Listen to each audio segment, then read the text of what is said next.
Opportunity to present. It's a very nice conference. I've pre-recorded my talk because I have a little toddler with me who might interfere with my presentation. In nature, microbial communities can be extremely complex, forming very complex networks with hundreds or even thousands of different species. When we want to understand how those communities work and how this diversity governs the output of the system, we not only need to understand how those communities assemble, but also how these communities respond to environmental changes and how they evolve. Trying to understand complex community evolution in the microbial world can be extremely difficult.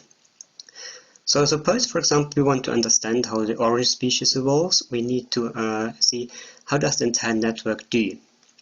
The most difficult part is tracking those individual species and maybe capture them by the end. We could, for example, try some metagenomic approach, genome sequence everything, but then we would maybe miss the phenotypic validation by the end. We could try to tag isolates, but tagging environmental isolates, that can be extremely difficult too. Another idea could be invading them with some marked strains, some lab strains, but then of course we would add an alien or non-native species to the network, which is also what we don't want all the time. In 2013, I joined the team of Tom and Tim, and we were working on beech tree holes. Beech trees, they form little pools at the bottom of the roots. Those pools, they fill with water.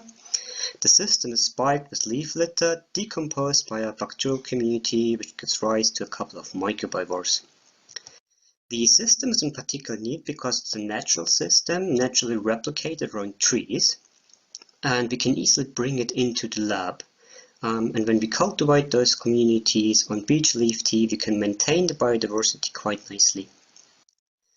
We started with a first experiment where we assembled a set of strains. We put them together, gave them time to co-evolve, and after that we re-isolated based on colony morphology and tested those those re-isolated strains, how they changed. We did this for 3 different environments, and what we found was that those strains and the evolutionary trajectories were different when we compared monocultures and communities. So this was a first start, but it doesn't really reflect what is going to happen in nature and in very complex communities.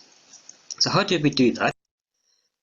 We sampled communities from beech trees, got them into the lab, isolated a bunch of focal strains, and then I caged those focal strains in dialysis bags and evolved them in all those different communities for a period of almost half a year. This gave us evolved, ancestral and co-evolved background communities, and then I compared the evolved against the ancestor in the co-evolved background community. It's been a hell of an experiment, and I'm very happy that Marin helped me a lot doing it. We did all this for 22 different focal strains and evolved them in 8 different communities. This gave us 216 groups, 4 times replicated. What we found was that some of the focal strains adapted strongly, while others showed non-significant adaptation. So red's indicating that the evolved one is doing better than the ancestor. When we, for example, look at those 2 rotellas, we see that the evolved one is doing better than the ancestor in several of the communities, but not in all of them. On the other hand, for example, the Ranella or the Serratia, we never see any change, so nothing ever happened. Some of the communities, they seem to be permissive, while others communities were restrictive. When we, for example, look at community number 3, we see several of the focal strains to evolve, whereas in community number 6, nothing ever happened again. The first take-home message from that would probably be that the evolvability of most of the species seemed really to depend on the interaction between the focal strain and the community, which is shown in the pie insert. We also tracked the evolution of resource use.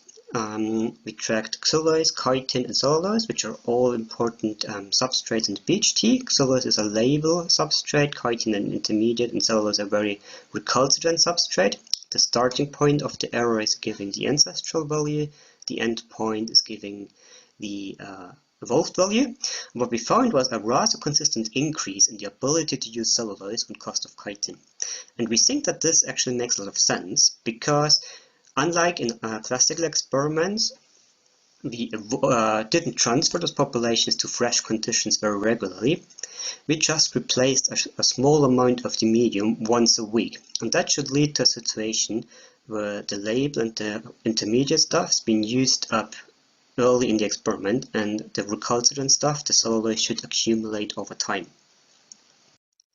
Up to this point, we had only looked into phenotypic changes. We also wanted to look into genetic changes.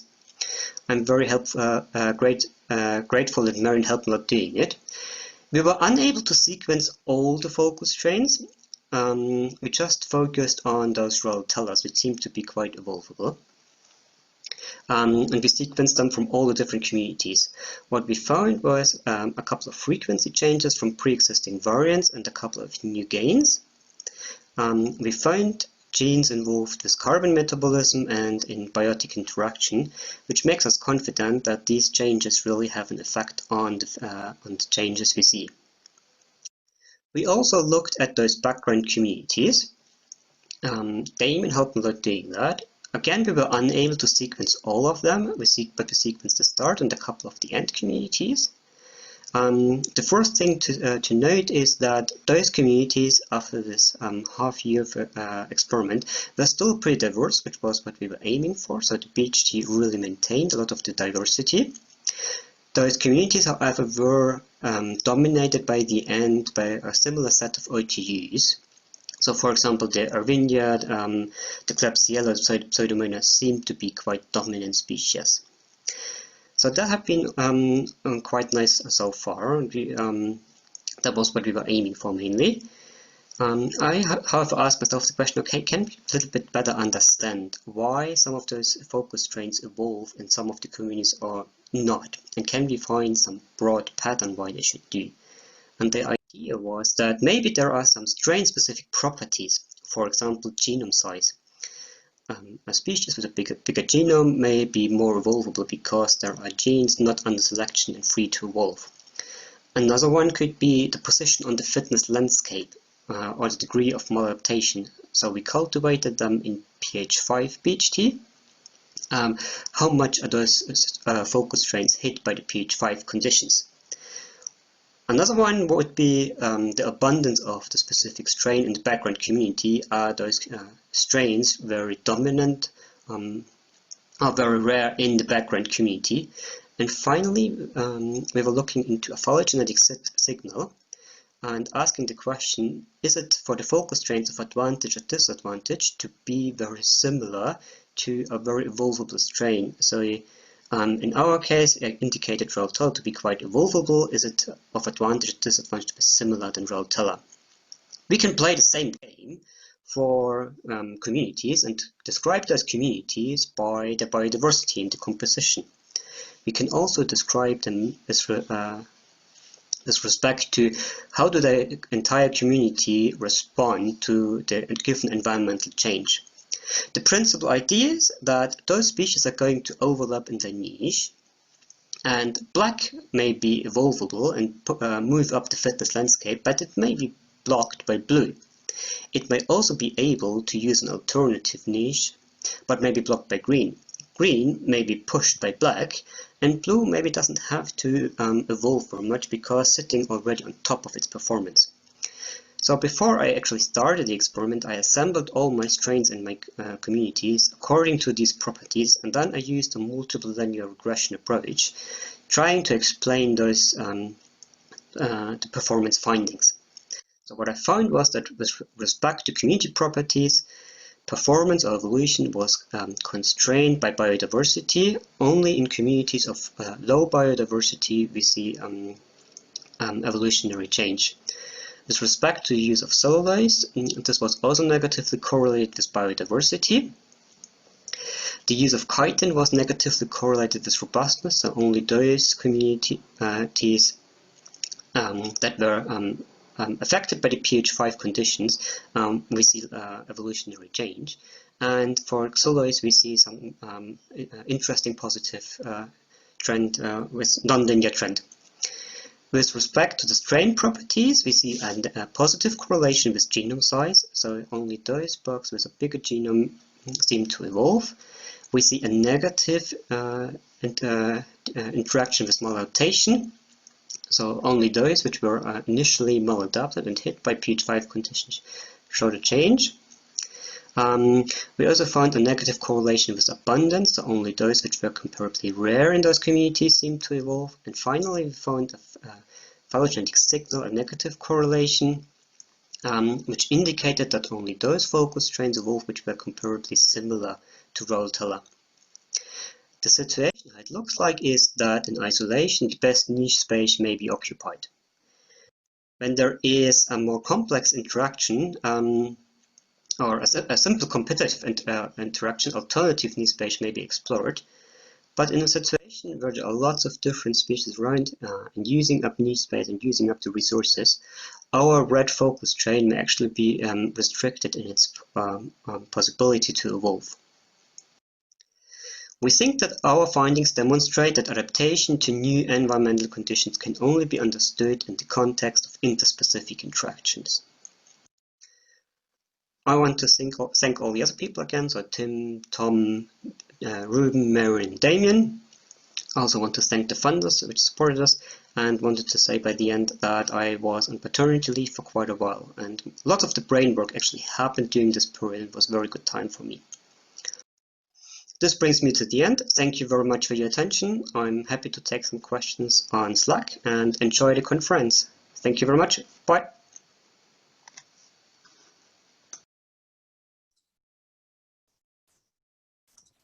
Thank you very much, Thomas, for a really interesting talk. Right.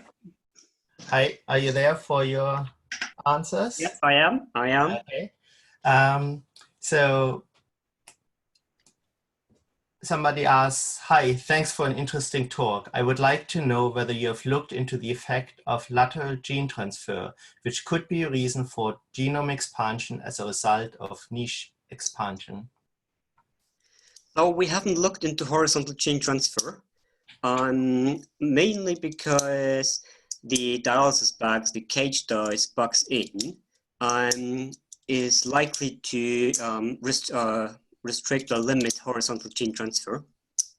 We have genome sequenced some of the bugs by the end, and we are going to look for any horizontal gene transfer events.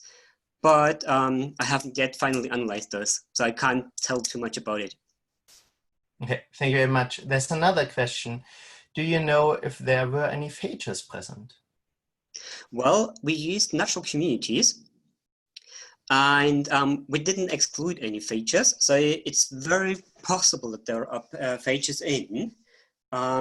We don't really know what they did, if they were in. Well, I could still do it. Samples are still in the freezer. It's a great idea, but I haven't had time and opportunity to look at it by the end. Sorry. Okay, thanks. In the interest of time, there's